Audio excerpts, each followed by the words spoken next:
Welcome to my recite palette. இன்றைக்கி வந்து vegetable cutlet இல்லைனா வெஜிடபிள் பேட்டிஸ் எப்படி பண்ணுறதுன்னு பார்க்கலாம். இது ரொம்ப ஈஸியான மெத்தடில் சிம்பிளான ரெசிபி தான். இதுக்கு ஒரு உருளைக்கிழங்கு 3 மீடியம் சைஸு, கேரட் 2 சின்னது எடுத்து ப்ரெஷர் குக்கரில் வந்து கொஞ்சம் தண்ணி உப்பு போட்டு ஒரு சிம்மில் வச்சு ஒரு 7 மினிட்ஸ் தான், அதுக்கு மேலே குக் பண்ண தேவையில்லை. குக் பண்ணி எடுத்து அதை வந்து இப்படி சின்ன சின்ன பீசஸ் ஆகிற அளவுக்கு மேஷ் பண்ணி வச்சுக்கோங்க. அப்புறம் வந்து ஒரு கடாயில் 2 டேபிள் ஸ்பூன் எண்ணெய் போட்டு ஒரு வெங்காயத்தை நல்லா பொன்னிறமாக வதக்கிக்கோங்க. அதுக்கப்புறம் இஞ்சி பூண்டு பேஸ்ட் 1/4 டீஸ்பூன் போட்டு அது பச்சை வாடை போகிற வரைக்கும் வதக்கிக்கணும். அதோடு சேர்த்து இப்போ மஞ்சள் தூள், மிளகாத்தூள், மல்லித்தூள், ஜீரகத்தூள், சோம்புத்தூள், மிளகுத்தூள் இதெல்லாம் போட்டு மிக்ஸ் பண்ணிவிட்டு இந்த மசாலா ஸ்மெல் போகிறதுக்கு ஒரு 1/4 கப் தண்ணி ஊற்றி நல்லா கொதிக்க விட்டுருங்க. இதுக்கு தேவையான உப்பு 1/2 டீஸ்பூன் போட்டிருக்கேன். இது நல்லா அந்த மசாலா குக் ஆனதுக்கப்புறம் அந்த நம்ம மேஷ் பண்ண வெஜிடபிள்ஸை சேர்த்து நல்லா அந்த மசாலாவோடும் வெஜிடபிள்ஸும் மிக்ஸ் ஆகிற அளவுக்கு ஃபுல்லாக எல்லா இடத்துலையும் போகிற அளவுக்கு மிக்ஸ் பண்ணி வச்சுக்கோங்க. இப்போ இதில் குட்டி குட்டி பால்ஸாக பண்ணி எடுத்து வச்சுக்கோங்க.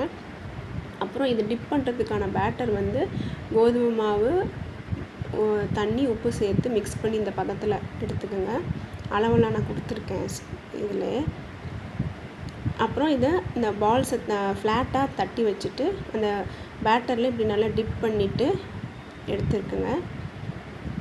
எடுத்துட்டு இதை வந்து ப்ரெட் க்ரம்ஸில் கோட் பண்ண வேண்டியதான். அவ்வளோதான். இது ரொம்ப சிம்பிளான ரெசிபி. நல்லா ப்ரெட் க்ரம்ஸில் எல்லா சைடும் படுற அளவுக்கு கோட் பண்ணிவிட்டு ஒரு பிளேட்டில் எடுத்து வச்சுக்கலாம். எல்லா பால்ஸையும் இந்த மாதிரி செஞ்சு ஒரு பிளேட்டில் எடுத்து வச்சுக்கலாம்.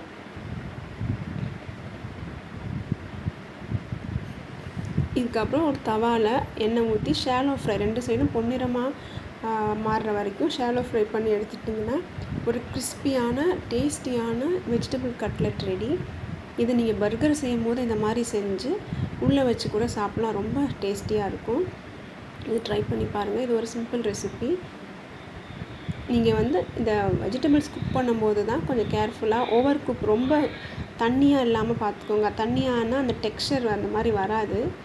ரொம்ப அப்படியே கொஞ்சம் தண்ணி எக்ஸஸ் தண்ணி ஆகிடும், கொலன்னு ஒரு மாதிரி ஆகிடும்.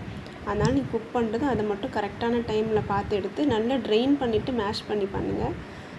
லைக் பண்ணுங்கள், ஷேர் பண்ணுங்கள், சப்ஸ்கிரைப் பண்ணுங்கள். தேங்க்யூ.